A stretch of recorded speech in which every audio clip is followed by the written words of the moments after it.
Ahojte diváci, to som ja, Marčo, a vítajte pri takejto ochutnávke. Toto na YouTube som ešte nemal ochutnávku, tuším žiadnu ešte, takže prvá ochutnávka. Mám tu pre vás kvapku. Pre istotu dve zobral, nech je ako najväčší pán. Pozdravujem Dukloka. Čau Dušan. Poďme otvoriť našu túto Duklokovskú kvapku. Jak chutí, už je aj druhá chuť, čerešňa, čučorietka, ale toto mám poprvýkrát, takže toto bola tá prvá vyskúšať. Je to iba, ako aj Duklok hovorí, sítený nealkoholický nápoj, žiadny energetiak, iba čistá pramenitá voda, taká alpská voda, jak to, takáto príchuť zmiešaná, buďte takto mango limetka, takto. Menej kalórií to obsahuje, aj cukru, nízky príjem cukru, aj iba čistá pramenitá voda, teda je to žiadny plast, iba ekologický.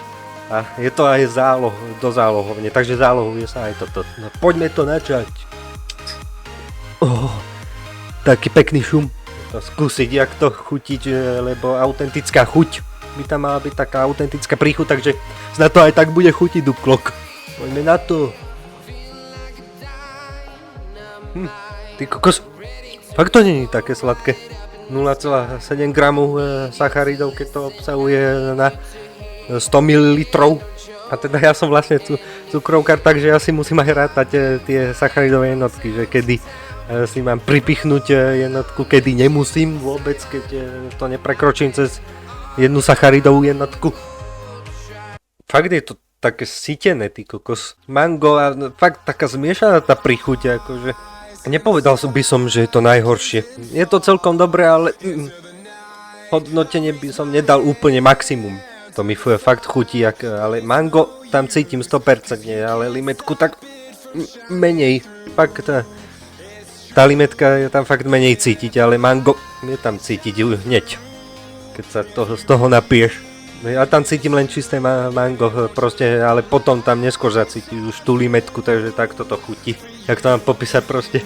Zmiešaj si mango a ešte s limetkou a skús to tak a určite to bude tak chutiť. Citrón s pomarančom, to je ešte dobrá kombinácia. Keď si dáš. A určite dáme aj k tomu samotný citrón a budeme tak skrúcať hubu potom. Ale tá autentická príchuť, akože je tam fakt tá čistá pramenitá voda, nič, žiadne umelé sladidla. To je príchuť manga a limetky.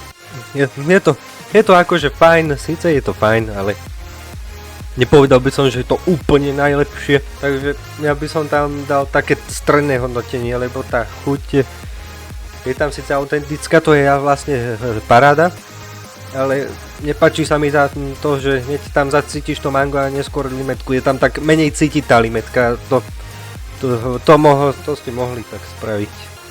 Ale není to zase úplne najhoršie, to nehovorím. Ale menej sladké, takže zase cením, aspoň ak si to aj náhodou nejaký 10-ročný kid kúpi, tak aspoň si nebude nič s tými cukrami, viete, zdravie, viete ako. Takže Duklok, ja ti tlieskam za toto, že si takéto niečo vytvoril. Ale sítené, ja mám rád sítené vody, akože takéto perlivé, ale dosť perlivé, tak to je už aj SodaStream, proste, a keď si SodaStream spravíš a si to aj 5 krát si to vlastne preperlivieš a potom je to už strašne silné a dosť a keď to tak preženieš dosť tým a vypiješ toho, tak aj brucho ťa môže, teda žalúdok začať boliť. No dobre, tak ja si cením túto ochutnávku, že som to mohol spraviť a ináč dajte odber a like na toto video dajte, ak sa vám to páči. Ak ste si aj vy užili túto ochutnávku, tak ja som rád. A to bolo tak všetko, iba z tej jednej plechovky máme ja takto, jak to chutí presne, ma to zaujalo nič. Som ani poprvýkrát som to mal, túto kvapku Duklokovskú. Tak, OK diváci, toto bude na dneska všetko z tejto ochutnávky, ak sa vám toto video páčilo, tak dajte like a nezabudnite dať odber a určite zazdieľajte aj toto video. Nech je tu ďalšie veľa pozretí, lebo nech je tu veľa pozretí a potom pekné iné. A potom ďalšie videá budú. A vidíme sa pri ďalšom let's play alebo pri voľakom vlogu. Možno aj pri ochutnávke, ak bude. Tak, čaute.